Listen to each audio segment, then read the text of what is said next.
Ayan guys, hello, magandang araw sa inyo lahat at kumusta naman po tayo, no? Sana ay nasa mga mabuti ho tayo mga kalagayan guys, ha. So this is Laking Davao once again guys, and welcome back to my channel.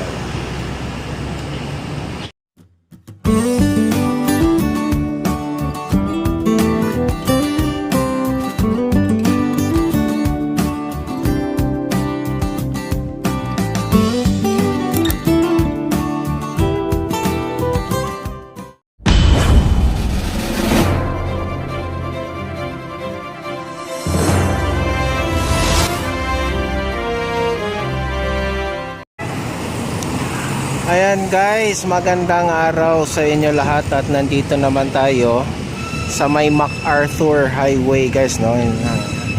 Ayan, sa Matina area ng Davao City. Ayan, no?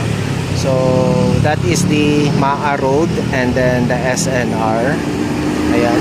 So yung pinuntahan natin dito at pinasyalan natin ay itong ongoing construction na what they say, the ultra modern mall, no, soon to be the ultra modern mall of Davao, no, the NCCC Mall of Davao guys. Ayan guys, no, medyo matagal-tagal na rin na tayo hindi nakabalik dito at nakapag-update dito sa area na ito guys, no, at ito na nga siya ngayon.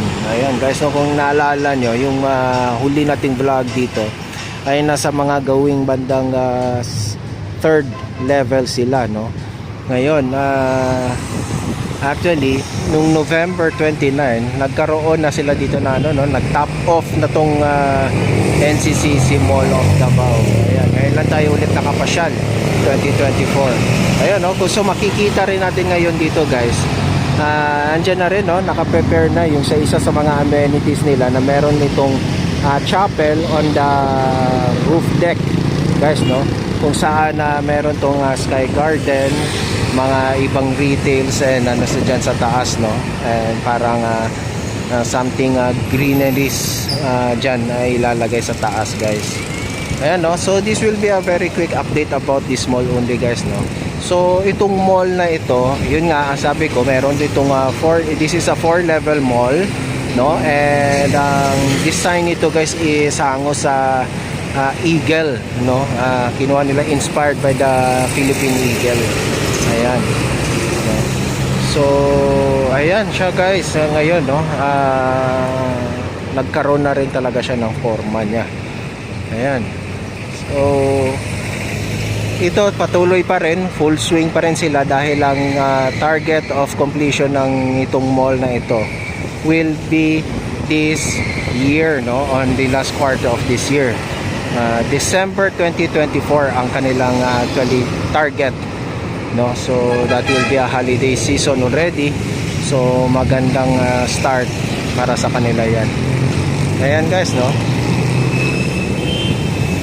so laki-laki na, no. Ito ang ganda dito, no, itong area na ito guys, dito soon ang magiging itsura nito pag andito ka nakatayo. Nandito kasi tayo nakatayo sa may bandang crossing nitong junction nitong MAA and MacArthur Highway, no. Ayan yung SNR sa side and the Matina IT Park, no, doon sa may likod. Ayan, kung dito kayo haharap, ang magiging design nito, ang kalalabasan nito ay magiging ganyan. Ayan siya guys.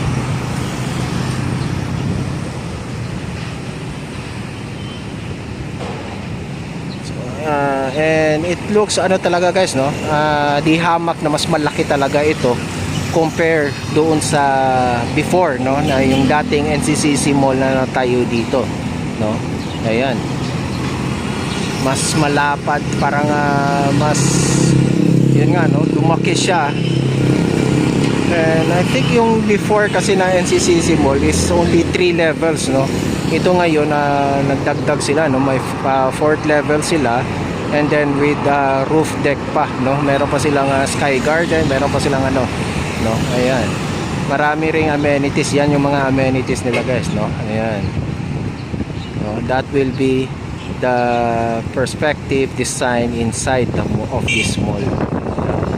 designed by Asia Design, no? Ayan, no, which is yung gumawa din ng NCCC Mall. Nag-design din sa NCCC Mall Buhangin, guys, no? Yun. So ito guys, no, malamang babalik-balikan din natin ito hanggang sa magbukas itong mall na ito. Ayan guys, no? So pupunta tayo dito na side sa area, titignan natin yung area na yan dyan guys, no? Doon tayo haharap para makita natin yung sa side naman na yun. Ito kasi itong mga sasakyan na ito, this will lead you going to the city center of Davao, no? Andiyan na yung mga school, no?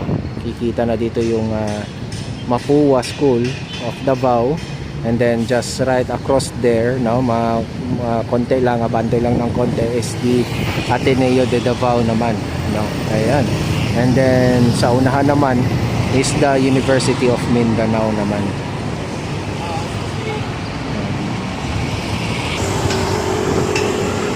Ayan guys, no, so nandito tayo sa side ng MAA naman, no, ng MAA Road ito, no, or yung ito ay Don Julian Rodriguez Road, no, Avenue.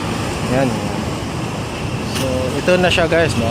Kung dito kayo na side, medyo ano lang siya, no, parang nakat kagad siya dito guys, because on this side of this area guys will be a 2 towering condominiums na ibibuild, no, yung Beliza Towers, no, yung 235 stories na residential condominiums guys, no. Kaya may parang nilagyan nila ng space dito, no. So I think maybe, no, on the future, no, or after this one, kasi yung magtatayo ng Beliza Towers dito ay ang DMCI, which is yung gumagawa din ito ngayon, no, DMCI, no. Ang NCCC group of companies, ano pala nila yan guys, no, it's like their family friend, I think, no, parang ano yun. So kaya sila ang nakakuha ng contract nito. Ayan guys, no. Ayan. So ito yung magiging itsura ng mall. Yan. Ito nilalagay nila dito.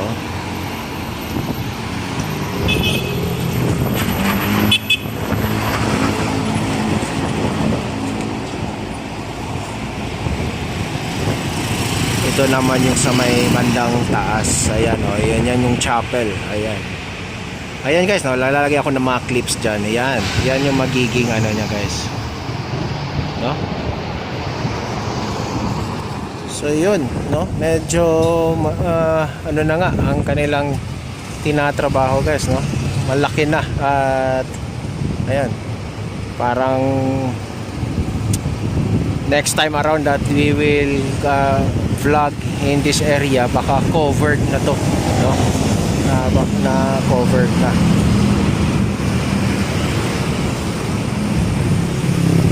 So guys, no, so this Matina talaga, itong southern part of the city of Davao is talagang merging, no. Ang daming mga ganap dito sa southern part, no, as long as the same with in the northern side of Davao, no. Ayun, yung parang ang nagko-kompetensya ngayon is yung north and south ng Davao City, no. Kung ang north ay may ilan-ilang mga townships, no, katulad na ng Davao Park District ng Mega World, no. Meron pa yung kay Ayala na Azuela Cove, no. And then there is also a LPU Township, no, na itinatayo na malapit sa may airport, no. Maraming ganap talaga sa northern side of Davao, no, which is kasi very ano doon, dahil malapit sa airport, no, malapit sa mga ano, kaya siguro grabe yung movement doon, no, mga progression doon guys, no. More on mga BPO towers, which is dito din naman sa south side naman guys, ito, no, si SM City, which is bago-bago lang tayo nag-vlog, no. Nag-expand na rin. And then the second SMDC will also stand there, no, soon to rise also in that area, no, sa may Ecoland. And then of course the BGC of Davao, no, yung Davao Global Township naman, no. Ayan, yan yung mga abangan dito guys sa ano. Tapos in Mintal area naman meron din yung kay Villar na township din, no, yung sa Sandera. Ayan, so yan ang good thing. Yan, that is the advantage of Davao, being really wide, no, kasi ayan, hindi tayo hindi tayo naka-concentrate lang isang progression sa isang area or sa isang district lang, no. Ayan, kasi kung sa isang district lang nagkakaroon ng progression, that will be a future disaster. Lahat ng tao doon ang punta. So ngayon pa lang katakot-takot na ng mga traffic ang inaabot natin tuwing rush hours, no. What else more like that, no. So yan yung kagandahan dito sa Davao City ngayon, no. We're still building, so relax lang, no. Ayan, soon we will get there, no. Ayan, ayan, hindi lang din kalayuan dito, meron din tinatayo yung One Paragon guys. Ayan siya, ayan. So yun, no, yun yung expectation natin dito on the soon, no, the two towering residential Beliza Towers here, no, which will be a 35 stories. Actually na okay na yan siya by the DENR, no. Ayan, yan na yung kanila, no. Nandyan yung details kung ano yung magiging residential condominium. Ayan, no, ilang story, no. Ayan,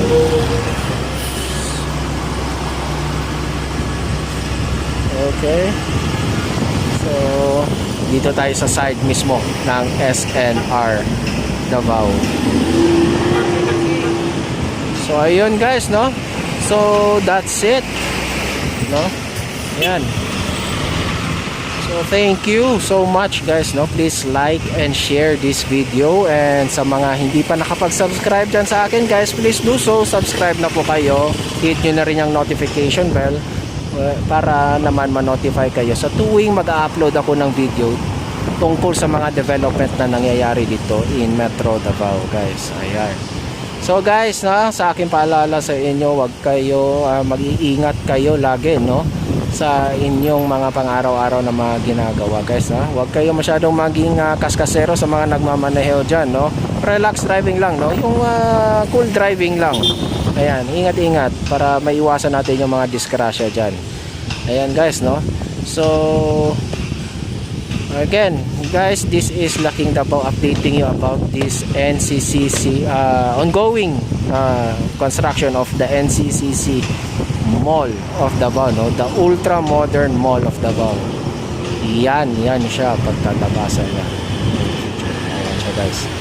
Okay, so that's it guys. Thank you so much. God bless us all and adios.